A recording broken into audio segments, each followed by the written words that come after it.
Hello, welcome to the 1878 FM podcast. Everton play, Everton win. That's the tagline for this right now. We even won a transfer at the end of the night. A late victory in the transfer. Did we beat ourselves? We got past ourselves to win a late transfer. But we'll come on to that in a minute. Joined full house this week. Yeah. Delighted to say Sam is back with us. And Big Dave Vitti, who bounced up to Goodison at the weekend, witnessed a big victory and then bounced off back into the night to probably talk about cars or paddleboarding or something like that. Gentlemen, how are we? Really good, thanks. Yeah, all good, thank you. Well, I say that I'm a bit coldy, but other than that, I'm all fine. I'm still bouncing from Saturday, but I'm just a bit bunged up coldy. with Lemsip and whatnot. Good lad. Coldy. Good lad. I mean, let's begin going to Sam, because Sam wasn't here last week. So Sam enjoyed the first David Moyes victory, but didn't get to talk about the second one with us. And since then, we've won another one. So Sam, 75% win ratio for David the Kiwi Moyes. podcast. There we go, yeah. He's equalled the amount of games Sean Dyche won in the first 19 in his opening 4. But no, all seriousness, another brilliant result for Everton and a very dominant performance at the weekend. Oh, it was amazing, wasn't it? It was absolutely amazing. And it's funny because you think that, you get used to a certain state of affairs, don't you, with Everton? You think, well, it's just football, so you detach yourself from it and you just get on with your life. And then they win 3 games on the bounce and you realise how better everything is. Yeah. Air smells sweeter. Tap water tastes like, I don't know, Beaujolais. I can't think of it. Well, everything's just better, isn't it? And you're optimistic about the future, and we're playing within limitations. With the transfer market, we can talk about that. But it's just everything has changed in the space of 3 weeks, 3.5 weeks. Everything has changed. We feel like we're safe now, so we're not looking down. I'm looking up. I'm looking at the teams above. I'm thinking, Man U, let's try and catch them. I'm looking at teams like West Ham. And I'm looking at, obviously, Tottenham, who we went ahead briefly on Saturday. But it was just great, wasn't it? And it wasn't just the fact that we scored early and we won the game, very dominantly. It was the performance was great as well. And the team's just, they're on the front foot. You've got players like Njai, who I've loved anyway. But he looks, and he didn't have his best game on Saturday, but he's playing up the pitch. He's making things happen. He's in the right part of the field, and I put something on Twitter after the game on Saturday. I said, Njai could dribble through a 10-car pileup on the M6 and still come out with the ball at the end. He seems to have this ability to, some players have tricks and they do something. He seems to the ball sticks to his foot, and you think, oh, he's lost it, and then he comes out with the ball. So yeah, it was absolutely brilliant, and I'm buzzing, even though I'm still keeping me kind of expectations in check. It's just so nice, isn't it? 3 wins on the bounce. Who would have thought that? None of us. Unbelievable. I mean, Dave, you were there. You just saying you missed the first goal, but you were there, seeing it. I was. Can I just say, yeah, I missed the first goal through no fault of my own whatsoever. Okay. This was an electronic ticketing issue, which I will put firmly in the hands of the club. I had my tickets on my phone. I was there queuing up before 2:45, right? Plenty of time to get in. And then it didn't work. It didn't work again. I then ended up getting another massive queue and then go and queue up at the ticket office, where in typical Everton fashion, they then take the modern electronic ticket and then they print me off 2 paper tickets, right, to then get through the turnstiles, which did then win. As I go through the turnstiles, right, this fella on the other side looks at me kind of like as if to kind of say, oh, dickhead, missed the first goal, right? And I'm thinking, I've been here for the last nearly 20 minutes trying to get in, but actually, sure enough, I had missed the first goal. That quick it was, and got in there and got in our seats just in time to see Beto take a very good goal, I have to say. I thought he finished it really well. There's been there's been a lot said about Beto by all of us, myself included, in his finishing and his general touch, but I thought he took that brilliantly.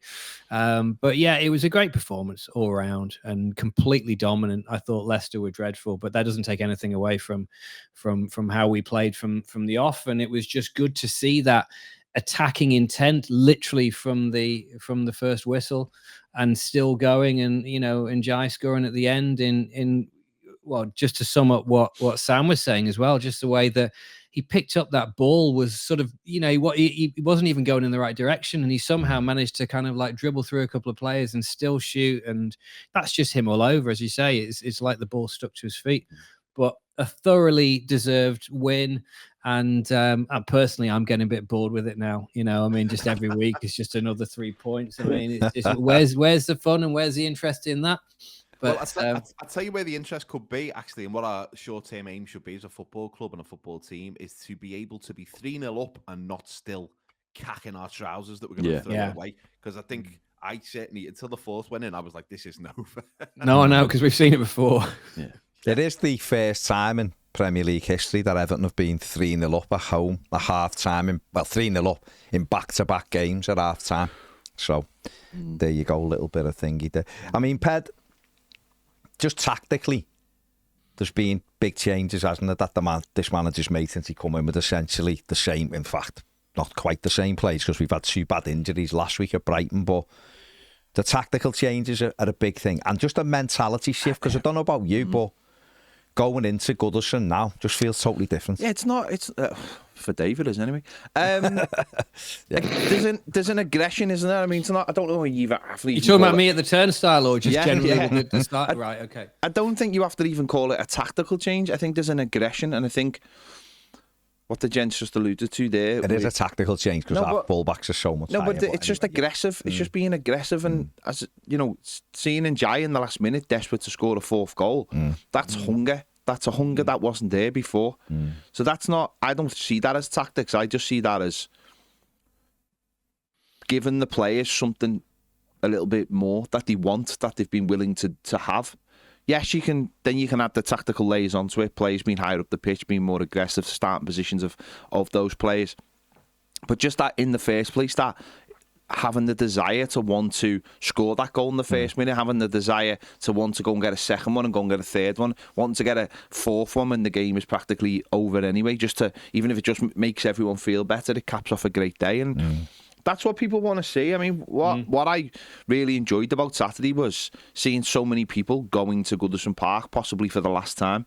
Seeing Dave there, I know he mentioned off air then that probably won't be his last time, but I met loads of people on Saturday that come over from the States and stuff. And in fact, I actually brought 2 people together who already knew each other, and they were from New York, and they didn't know they were at the game together. Oh, did you introduce them?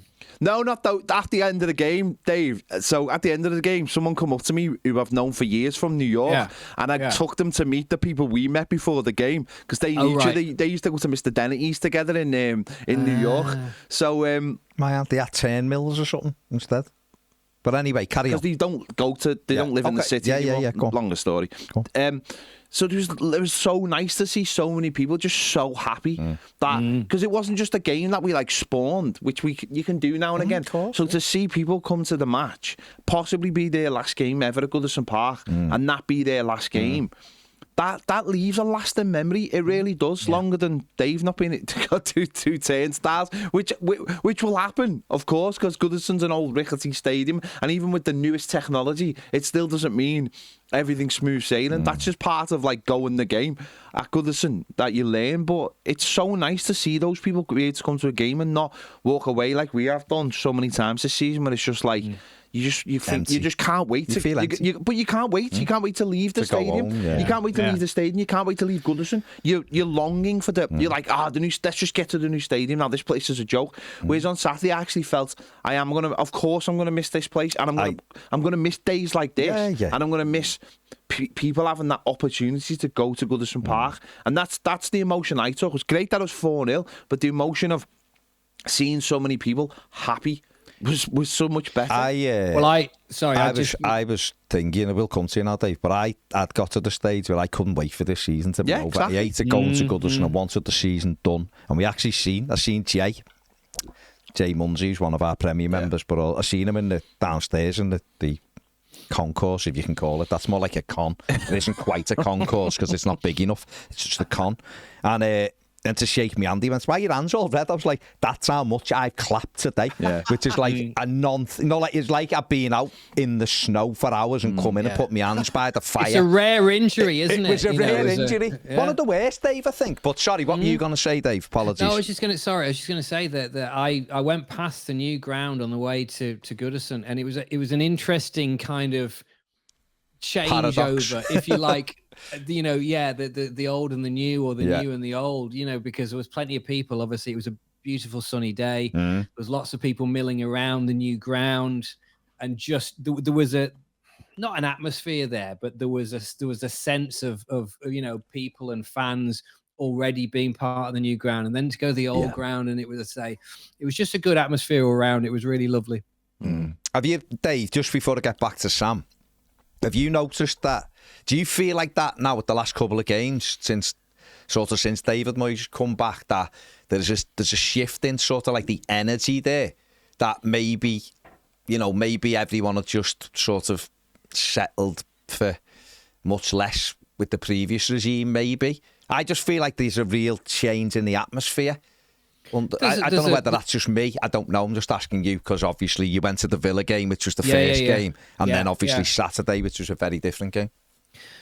There is a different atmosphere, but it just feels like there's a weight been lifted, and I think we'd all agree there's a greater sense of optimism, and we're not now. I mean, granted, the gap in the points helps dramatically, from those 3 wins, but just generally there's a brighter feeling, and I think there's a sense of relief. I think is the first thing, because first and foremost, it's just about survival. Anything after that is a bonus, but it's just about survival. And I think that there's a much greater sense of relief now that survival would appear to be in our hands. And even upon the announcement of David Moyes taking over, I felt relieved that our objective would be achieved, if you like, in terms of actually steering us to safety.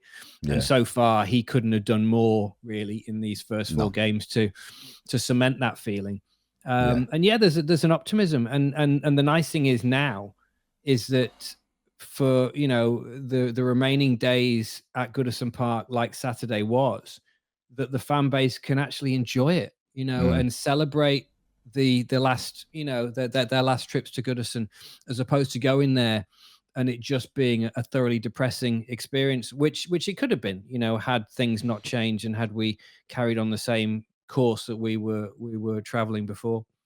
Sam, obviously, we've done this podcast the whole season and talked about Everton's inability to score goals, other than get a free kick or a corner or whatever. Have you been surprised just how quickly Everton have scored goals from open play since David Moyes come in? Because we were sort of stuck in a thing, and I think once it's out there and people start going, actually, we don't score unless it's off a corner. Everyone has that mindset, where now, I mean, there's another 4 at the weekend. None of them are from set pieces, I think David Moyes' team has got as many, or if not more, goals from open play than the previous 19 games. So have you been enthused by that as well? The fact that everyone seems to be a little bit more optimistic, the players, I mean, and that sort of pressure's come off them a little bit, that they can score goals in this, playing in this side. Oh yeah, definitely, because not scoring goals was the big problem we had. The defence always looked, there or thereabouts, but it was just the goals, and it was always set pieces. The thing about Saturday, it was 4-0, like you say, all goals from open play. No penalties, no own goals as well, because we've had a couple of own goals. We have 2 against Wolves, 1 against Tottenham, so they all count, obviously, but it's better when your players are putting the ball in the back of the net. I think the way that the manager, it's not rocket science, it really isn't, but because we've been fed gruel all season. David Moyes has come in and he's got us a big, nice bowl of porridge, and he's put loads of syrup in it, loads of brown sugar on the top, and it's calorie dense and it's tasty, and it's going to keep us going. Because just playing the players to their strengths. So like Beto's a great example, 2 great goals. In fact, I never knew what when you commentators say he finished it with suitable aplomb. Yeah. I never knew what that meant. No. What is aplomb? What did I know? But Saturday, I was like, oh, that's what they mean. They mean that. Because he finished both of them with suitable aplomb. He did. Could have had a couple more. He should have had a penalty. But absolutely. The way he finished them, and I'm not sure, I think we've talked quite a lot. I think Dom's a better all-round striker. I'm not sure Dom would have put both of those chances No. away. No, I don't think he would have. No. Beto's a better finisher. End of. I said this. Yeah. I know people, and I know you've You did say this last week, in fairness, and actually he proved you right. He's a better finisher than Dom ever will be. But it's about putting the ball ahead of him. You go and look at all his goals in Italy. Mainly 85-90% of them, the ball's in front of him and he runs on and he skips around the keeper or he'll slot it in. And Sam, that's exactly the chances that we created for him the weekend on it. And Exactly. he Great looks ball so from different. Ghana, wasn't it? Great ball from Ghana. And Tarkovsky, You've superb. got to have the player. You got to have the players who can put the ball through to him. Tarkovsky does one, but upstep James Garner. And he had such a Superb. fantastic performance. Just one last thing I want to say on Beto, because I was obviously just with that great victory. I was pouring like all the footage. I was watching Match of the Day about 3 times. When they do the little rundown of Match of the Day, they often a pun pops up on the bottom of the screen, and it's almost like the rules for puns have just been binned, because it popped up James and the Giant Beto. Which I think That doesn't even work. It doesn't make sense. To be fair, is there no rules anymore? To be fair though, this I think this started with the Gladys Street, and I have to take this up. The Gladys Street was singing "Feed the Beto." What does that mean? Feed the Beto. What? I'm sorry, right? The Gladys Street was great on Saturday, right? It was good, but he started singing "Feed the Beto," and I was just standing there.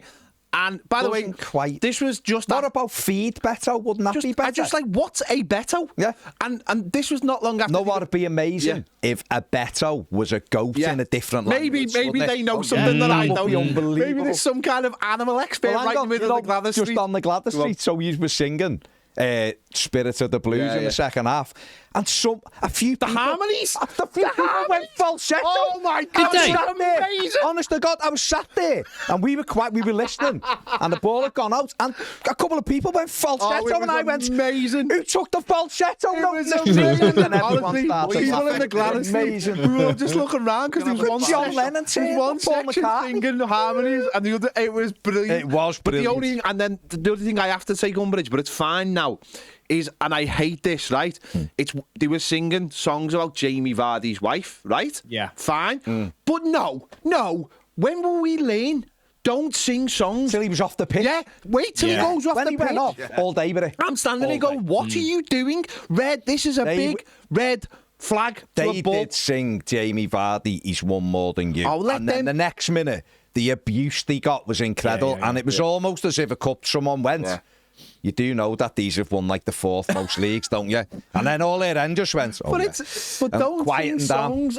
Don't offend players while No, they're on the no. pitch. Have we not learned? We can't wait, can Have we not learned? How many times did Gerrard have to score past us? No, before people like wait score. till he's off the pitch or something. I was just We sitting should on, applaud them. We should please. sing songs that support the opposition players. Yeah. And Oh, Jamie Vardy, you've done really well marrying that girl. or Your something like hair that, is yeah. really nice. Yeah, your 2 cans of Red Bull obviously work because you're 40 and still score. Well, Something like that. yeah. falsetto at the end. Oh, it was But- hilarious. That, But yeah, honestly. I see if you're gonna go with feed Beto and he will score, just take the out of it then. Feed Beto and he will. If you that's what you don't. I don't think there's something called the Beto. Maybe Do you know? there is. I don't know. Maybe I'm wrong. The way Beto's got so many pun capabilities. So then I started making a list of other Roald Dahl Go on. books. And Oh, just go put on the then. word Beto in. So Go I've on. got the BF Beto. I've got Fantastic Mr. Beto. Charlie and the Great Glass Beto. I'm not sure. Marvelous Beto. None of them work either. Yeah, I don't know. A couple of them are all right. The fantastic Mr. Beto, that's not bad. I like that. I think Beto the glass devil, Beto. you know. Which Dave? Sorry. I think Beto the devil, you know. That's. I mean, again, although the Gladys Street with the harmonies, That would work. He could work doing the Al Kylie version. Reincarnate. Beto the devil, you know. Beto the devil. Imagine him just singing that. I mean, but the thing is, though, you that- won't all- miss chances anymore. No it more. works. It works. I'll take you back again. I honestly haven't No got more I haven't got the energy DCL. for this. No more. You see, It the thing works. is, but all of this, Baz, it takes these things don't just happen. It takes organisation, It does. and it It takes does. hard work on the training ground, It and does. that's why I think maybe you were the man to actually corral people together and maybe put on a night school, a couple of nights a week, to actually, get these things so that when it does come to game day, people are ready and they know what they're doing. Yeah. Fair And then play. Stands at the front, faces the crowd like one of the ultras in Germany. Fair play. Yeah. In fact, I was hoping we'd sign a German player in the transfer window with in Worst. And then you could have Beto and Worst. Yeah.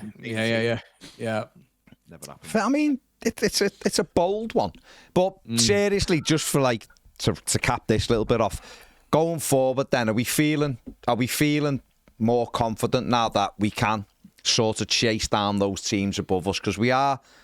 I know Wolves won at Villa, didn't they? So there's 7 points between the two teams there, but Leicester is 9. I think Ipswich is Ipswich 9 or 10.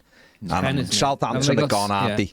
And that for Ipswich was an absolute ham, because that was the game I had them down to win, no problem. Yeah. They get beat at home by Southampton. So are we feeling more confident that we can look at West Ham, Crystal Palace, Manchester United, Tottenham, who are just above us, and get ourselves into that pack? Or are we still too early for that? What do you think? I think we can look at it, you know. I mean, I'm not sure that we are going to chase them down particularly, but we can look at it. Listen, at the end of the day, it's just about keeping the gap between us and them at the bottom. And actually, bar the Wolves result on Saturday, everything went our way. The fact that Southampton won that was great.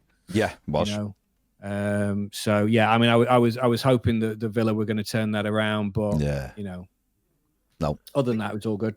It was. The teams Sam? in the pack above us. The teams in the pack above us are really inconsistent. You know, that's why they are where they are. And I mean, certainly over the last 3 games, we've been very consistent, but that's not going to stay up all season. No. But I think there's enough hope, and it's a small sample size from the 4 games that Moyes has been in charge. So I think there was improvements in the Villa game as well. But I don't know. I think we can push on and you know, win a lot of home games, scrape results away. I just think there's every place counts, doesn't it, in terms of like PSR and 3.1 million a place. Yeah, so it's not to be sniffed at. So I say let's chase them down.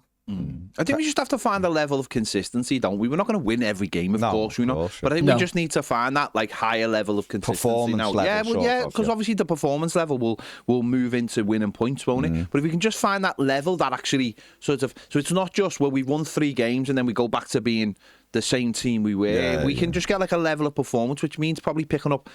I mean, if we could pick up 4 points out of like every 3 games, that would be huge. That's like mid-table form, isn't it? Yeah. But that's sort of where you have to be, isn't it, to get there? And listen, if we get a point a game for the rest of the season, we finish on 41 points, which is with what, I mean, all of us would have, obviously when David Moyes would have come in, would be like, that would be an incredible number to get. Yeah. So I think if we just get the higher level of performance, I think, and then the results tick along, then we'll be fine. I think the reason why I don't see us necessarily chasing down those above us is that when you look at it, I don't think there's anybody that's sitting there, with the possible exception of Palace, who are maybe above where we think they should be. Does that make sense? So there isn't like, you know, for example, if Ipswich are up there or something like that, or Leicester up there, and people that you thought were maybe in a falsely optimistic position. But I just, you know, I think West Ham will always be okay. Spurs are underperforming; they should pick up. Man United are underperforming; they should pick up. Do you know what I mean? I'm not. Of course, we go for everything, but I don't necessarily see us leapfrogging much in front of us. I just think it's important that we have someone to try and look at, though. I think that's the most important, and that wasn't necessarily there before, was it? 5 teams there. I think the fact that there are teams within like 1 win away from us, like four teams, say 1 win away from us, that's massively mentally important, isn't it? To have someone you can chase down. You don't want it so that there's a big gap and you haven't got that team there. And it's the same thing for us, having the gap, because the teams will look up and see us and go, wow. I mean, but it's hard sometimes for us to get into that. Like 9 points is a hell of a lot of points, and we've just got to keep that. Got to keep that going. The buffer stays, you relax, and therefore increase your chances, and in some respects of winning more games. Hypothetical question though: where would we be, do you think, in the league if because we were calling for Dyche, his time was probably up. You know, I don't know. It felt like that Bournemouth game when was that? Like end of November, start of December. What if Moyes had come in, you know, a month, 6 weeks earlier? You're looking at, I know Dyche had a decent run towards the end, but you're looking at, I don't know, 4-6 points higher up than we are, and then be safe. Teams, aren't you? You'd be safe, but it is what it is. The transfer window shut yesterday. Everton made 1 signing. Carlos Alcaraz has come in from Flamengo, an attacking midfield player, good age, good on the ball, good set piece specialist. What are we thinking at the end of the window? Are we disappointed? Or do you have the view that David Moyes wasn't sure, then there was no point taking and wasting money or taking a gamble? Where do you sit with it? I'm excited about the Alcaraz signing, to be honest with you. I think he sounds promising, and might be what we need. I think the big disappointment for all of us is the lack of a striker. When you look at the people that moved on loan, certainly Evan Ferguson, who was linked with us, is the one that I would have really liked, but that always looked unlikely with Potter being at West Ham, and obviously just an easier move all round. So yeah, we are woefully short in terms of firepower up front, in terms of options. But I suppose at least we haven't wasted money, and I don't think as well. I don't think that any of this can be labelled or put into Moyes' corner. I think we all believe that Moyes would have done everything that he could do to get the players that he felt were absolutely necessary, and he's fully aware, unlike perhaps previous regimes, of what we have and what we don't have and what we need. And I can only assume that for whatever reason, things just weren't possible despite his best efforts, to do with whatever. I don't know. I mean, it could have been in terms of our internal structure. It could have been in terms of the clubs and officials that we're dealing with for individual cases. I don't know. But I do believe that Moyes said this a few days ago, that, he was going to do his utmost to get in the players that we needed. And I can only assume that he did that, and it just wasn't possible. In the end. So, we have to look at what we've got, and we have to make do with the rest of the season, don't we? Sam, obviously Dave's saying about a striker there, but there was, positive news on Brozier and Calvert-Lewin, really. Chimiti is allegedly 3 weeks away. He's training again now. Armando Broja, we thought, was out till May, it looked like. But apparently now he's 4 to 5 weeks away from playing again. Dominic Calvert-Lewin looked a bad one at Brighton, and the early thoughts were maybe surgery. And if that would have happened, he'd have been out till May at least. But he's apparently 6 weeks away. So it's sort of, me personally, once that news came back from those three strikers, I didn't see Everton going for a striker at all, because having 5 centre forwards in the squad that plays one just didn't seem to work. I would have liked a winger. I would have, but it hasn't gone. So what do you think? How much do you think those players coming back played into it for Everton and that decision making for Moyes? Well, I'd be fascinated to know how the what the transfer market strategy was before Moyes versus what it turned out to be. What that transition is. Obviously, perception's a big thing. The 3 games that we've won has changed matters as well. But obviously Moyes, I mean, look at Moyes' first spell at Everton, and it was like he was reaching into his own pocket and spending his own money. And he wasn't like some managers who just go to Cheshire Oaks and buy loads of stuff because it's brand stuff. I'll get it, it's cheap. Well, is it good? Are you going to wear it? Moyes was like, I'm trying this on and I'm checking everything. Yeah. I think with the previous manager, if Sean Dyche was still here and we'd only brought in one player, I'd be really worried. But as soon as Moyes comes in, I'm thinking, I trust that man. Yeah. To have a higher level of standard and also a higher level of scrutiny for the players that he's buying. And I think I'm not as concerned now. With these strikers coming back, like you mentioned, Baz, I think one thing we all need to get in our heads is that Brozier will come back and then he'll get injured again. That's just what's going to happen. And you can clip this because that's not really Nostradamus level stuff, is it?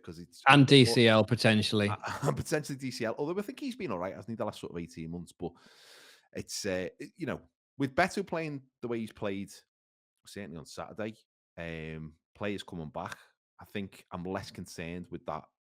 With only one player coming in, we need to strengthen in the summer. And I think longer term signings are we're in a position that we can actually look a little bit more medium to long term with signings rather than just trying to kind of, stopgap stuff to keep us up, because I think that looks all right.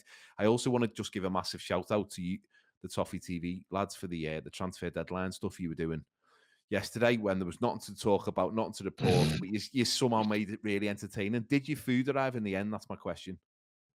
No, it didn't. No, it didn't. It did not. So, yeah, I mean, it arrived apparently. It was dumped, basically. Somewhat, the person took a picture of it and then clearly took the food away, and that's some kind of little swindle he's got going on. Because once you took a picture of it and say it's delivered, basically, it's really hard to get a refund. So, Right. what was worse is I didn't even order any food because I genuinely thought we'd be home by 10 o'clock because I just thought Everton will announce this sign at like 9 o'clock. We'll do our bits and we'll go home. And so I never ordered anything. And there was me outside for 15 minutes. They sent a search party out to come and find me because I'm tracing around the estate looking for it. And it's not even hard to find our building, as Sam, you will both of you will know. It's quite distinctive. It's a big business park. So how he didn't find us, I'll never know. But no one got any food. So in unrelated news, I bought a second-hand burger on Queen's Drive last night. Fair play to you. Fair play. We think An Ned absolute took it. bargain Really. it was. We think that Ned just took added to the drama of the night, though, didn't it? It just added to the It did, drama. because later on we just lost it. We lost it. went mental We were 'cause here till. We were here till. Did you not, Sam? Did you not try and get their Scran on loan? Instead. Should have done with an option to buy.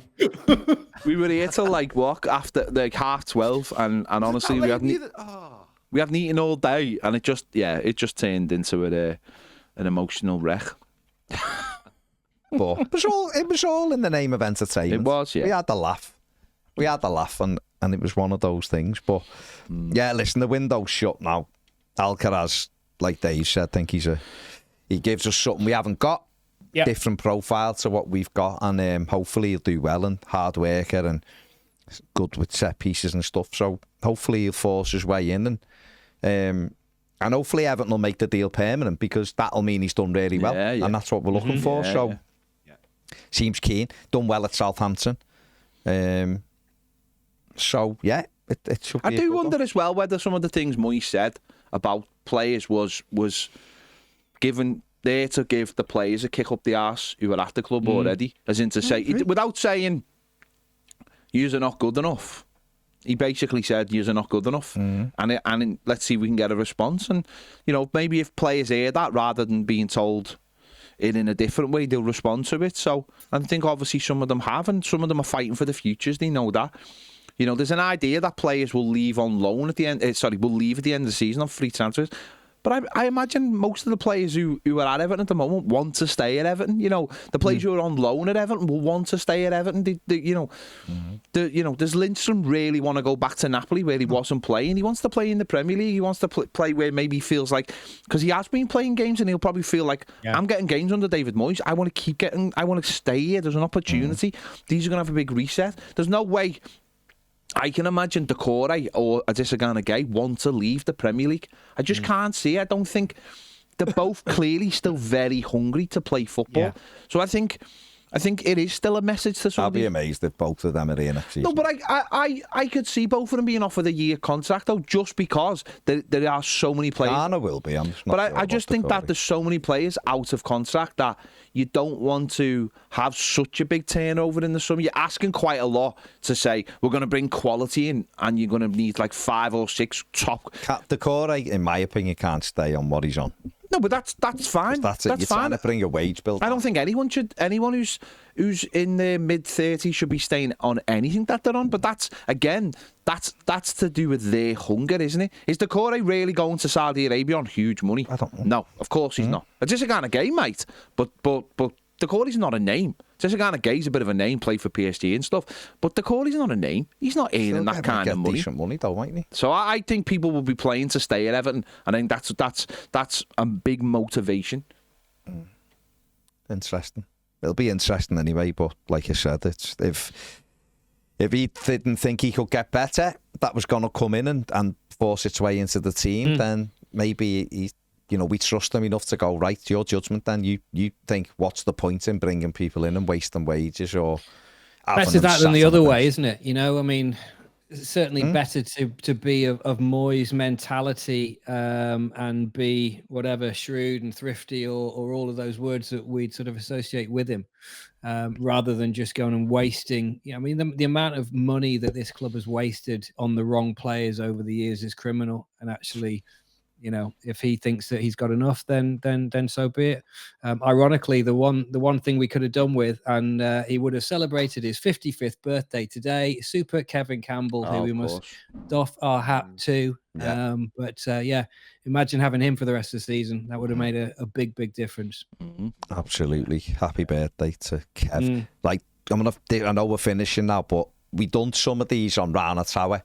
These 10 weirdest rules in the world. I'm not going to do 10, obviously. But I just want to get your takes on them. So in the United Kingdom, it's illegal to wear a suit of armour in Parliament. Because obviously, clearly, Knight's debating politics was probably a serious concern back in the day. But I mean, what's your take on that? Have you seen a heated debate in the House of Parliament and a few were sat there with a suit of armour on? I think it showed he was serious about the point he was trying to make. Anything to add? My first question is: can you actually sit down in a suit of armour? Because I don't know whether you can or not. I've never tried it. I've never seen it done. But you always think of it being. I mean, the one thing with the suit of armour is it tends to be quite rigid, doesn't it? Yeah. And not particularly forgiving or comfortable. Yeah, it's true. And I don't know whether you can sit in those little sort of rows in the Houses of Parliament in one of those get-ups. And also, if you wanted to get up and make a when you go, it'd be taking a while. You'd be taking a while, wouldn't you? It'd lose effect, wouldn't it? Someone. Your hands, it'd be like pans banging. It would be like pans, yeah. Yeah, I mean, it would have been effective during COVID. When people decided to ick pans, it would have been effective. Yeah. We discussed this one around the tower last week. It's illegal to reincarnate without government permission in China. So, in West or in Cheshire? In China. Oh, sorry. Right, so monks have got, if they want to reincarnate, they have to get official permission from the government before they're allowed to reincarnate. So, I mean, what are your takes on that? Well, surely of all the rules, that's probably the easiest one to find a loophole in, because if you reincarnate, no one can prove that you used to be John from Beijing. Maybe. I just find that a mad rule. When did they reject it? Why would they reject it if you're like a murderer or something? I don't know. It's just that was James' to be fair though, that's the. I don't want to go into the politics of China, but that's another way to keep you on the straight and narrow. Not again, Ped. Yeah. No, not again. Not again. You've China. I mean, bloody hell! Every week, Chinese politics. This Chinese politics. That's my other John podcast. From Beijing. Well, what about this then? Go on.